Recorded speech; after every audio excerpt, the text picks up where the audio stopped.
Thanks, everyone, and thank you to the team for having me today. I'm so excited to be chatting with you all. Do I have a clicker to move the slides? Great. Okay, so we're going to get a clicker to go from slide to slide. So I'm Devin Walsh. I'm the executive director and co-founder at the Uniswap Foundation. Thank you so much. And on the flight here, more specifically the red eye here last night, I don't know if anyone is in the same situation as me, flying overnight, I was putting the finishing touches on the deck, and I was thinking, I feel like we could have a spicier name for this. So for anyone who's dealt with the regulatory situation in the US, you might agree that one battle after another is potentially a better name for what it's been like to deal with the regulatory situation in the US as it relates to crypto over the last few years.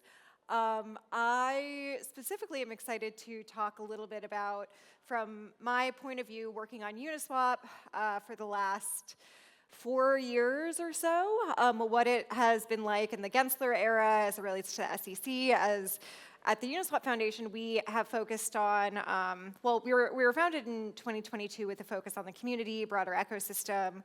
We are a grant-making organization focused on grant making to support Uniswap governance, developers, researchers, et cetera, as it relates to supporting DeFi broadly and with a particular focus on Uniswap. And some of the hot topics as it relates to Uniswap, like fees, have been in our purview over the last few years. So I've gotten a close up and personal look at how some of the regulatory situation has impacted those. And I am excited to chat through that today. But first, I think before we go back a few years, I think it's actually helpful to frame some of this talk through the lens of a governance proposal that I, alongside my co-founder Ken, and Hayden Adams, the inventor of Uniswap and founder and CEO of Uniswap Labs, put out almost a week ago, last Monday, that some of you may have read, some of you may have not. I'll give a quick overview. The proposal is called Unification. And I think the proposal does a few things and is in some ways creates the kind of model mechanism that we think should have existed for Uniswap since the early days, but in some ways was prevented from putting some of these pieces in place due to the regulatory ambiguity that all of us were facing. So I think it's a good lens through which to talk through some of those things. First, let me talk a little bit about the proposal to kind of shape, where we hope we are going. This is a proposal that is currently being discussed and given feedback by delegates. The vote will probably happen sometime over the next month, so not past today, still in active discussion. It does 3 things. For one, it turns on uni fees for the token. It aligns contributors with Uniswap protocol growth. And 3, it creates clarity for Uniswap governance and Uniswap stakeholders and accountability for those stakeholders in their relationship with those contributors. So more specifically, Uni token fees are tied to fees accrued from immutable infrastructure. At first, Uni v2 and v3, in the future, Uniswap X, v4, et cetera. Contributors, so in this case, Uniswap Foundation and Uniswap Labs, now with its North Star being protocol growth, which is a new kind of pivot for them, are essentially, for all intents and purposes, merging teams and roadmaps to focus on protocol and ecosystem growth together. And there will be a contract, a service provider agreement between Uniswap Labs, this entity, and the DAO, which, typically these things are done in a governance proposal form, which for all intents and purposes is kind of like a trust me bro, like rather than being like a legally defined like contract. And I'll talk a little bit about, what makes that possible for us. And I'm really excited about that and the kind of, additional accountability and power that gives to governance. But one of the main pieces of feedback and main questions that we get, that I've heard when people talk about the proposal, is a really fair one. It's, what were you guys doing the last few years? Why now? Why not 2020 when the token was launched? What's taken you so long? And it's a very fair question. And again, it's kind of like a prompt for talking through some of the roadblocks that have stood in the way of putting some of these things in place over the last few years. So I'll talk about three things. One, the general environment of regulatory ambiguity, uncertainty, antagonism, some may say. Two, how that has impacted two things specifically: governance participation more broadly for the DAO and fees. And three, contributor alignment. So the ability for contributors to even work on the protocol or say they want to do work for the protocol. So again, it's been one battle after another here. So what is the ideal situation from a regulatory environment? The ideal situation is you have clear rules of the road on how to operate in a compliant manner. And what we have seen over the last few years is a lack of that. And not only a lack of that, when we have done intensive legal analysis with some of the best minds in the space from an outside counsel and advisory perspective, our understanding of things like, Ether as being a commodity, as Uni as being a network token or governance token, whatever you want to call it, those things have are positions which have not only, not been held by some enforcement agencies, but in fact have been have had action taken against them, leveraging pretty dubious legal theory, and it's created a world in which not only are the rules totally unclear. The rules seem to have been politicized to use against the crypto space in a way that there was kind of like a back and forth between a few folks, including Hayden, Miles at Andreessen, against Chair Gensler's former chief of staff on Twitter this past week, kind of like discussing some of this and the chilling effect that this like politicized rule by enforcement environment created on the space as a whole. As it relates to governance participation and fees, what's the ideal scenario for governance? Well, for one, you want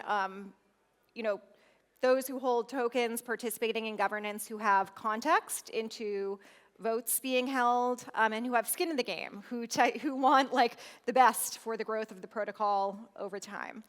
And over the last few years, in 2022 specifically, one of the kind of like roadblocks, or one of the issues which came up, is related to this case against UkiDAO.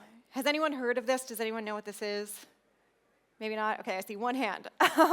Okay, so the TLDR here is there was this company, BZX, tied to this DAO, UkiDAO, and they had a margin and lending protocol.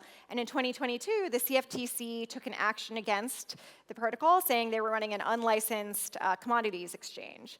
And fast forward, facts and circumstances were not great, to be honest, for this case in particular. And the ruling said, hey, UkiDAO, we are going to hold you, liable for breaking this law, running this unlicensed commodities exchange, and we are going to treat you like a general partnership, which means that all, members of this general partnership in the DAO are going to be held joint and severally liable for the claims that we are making against you. And the way the court, interpreted that was that anyone who had ever participated in or touched the DAO was being held liable for these fines in hundreds of thousands of dollars. Now again, the facts and circumstances of UkiDAO were not necessarily great. I wouldn't say these were the best actors in the space.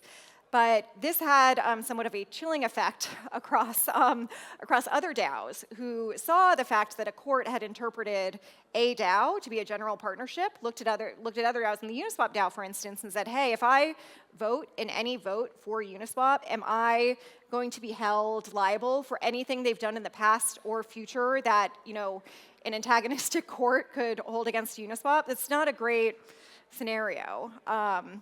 I think can I have like 2 or 3 more minutes? Okay, sorry. So some of the implications of that were, one, you saw particularly I said you want governance participation participants who have context and skin in the game, those are the participants who understood and knew the risk and would most likely be targets in the case of a claim that held the DAO to be a GP. So they were kind of sidelined. They were like, listen, we're not going to participate until we have clarity on how Uniswap DAO will be treated.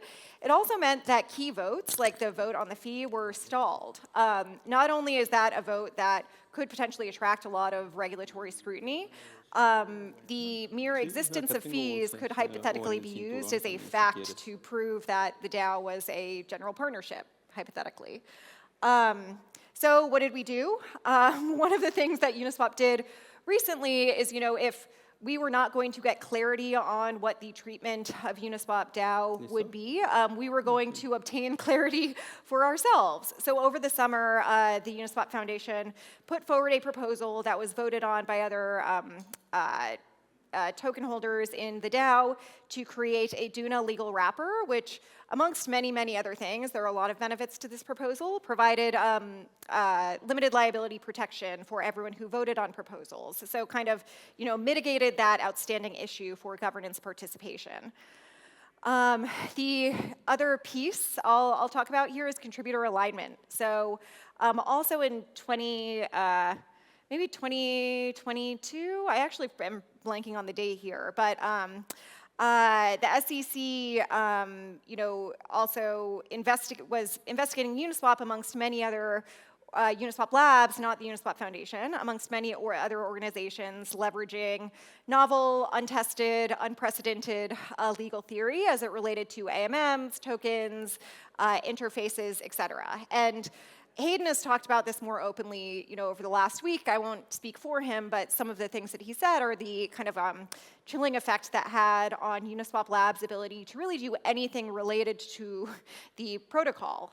So it impacted, the number and kinds of things that they could do to support the protocol. And from the foundation's perspective, it put in place a lot of limits around how we could even interact with Uniswap Labs in order to not increase or mitigate that risk. Second order implications of that are, to be honest, you can see a tweet here, a lot of frustration, confusion, in many ways, like rightly so, from community members who saw that happen, maybe didn't have full context into the underlying reasons why, and were very upset that they were not seeing more support from labs tied to that. And so now I guess how we wrap that up is, we're now, over the last year or so, in a more cautiously optimistic environment in which the investigation by the SEC has been dropped. We're in the process of getting more clarity and clear, reasonable rules of the road.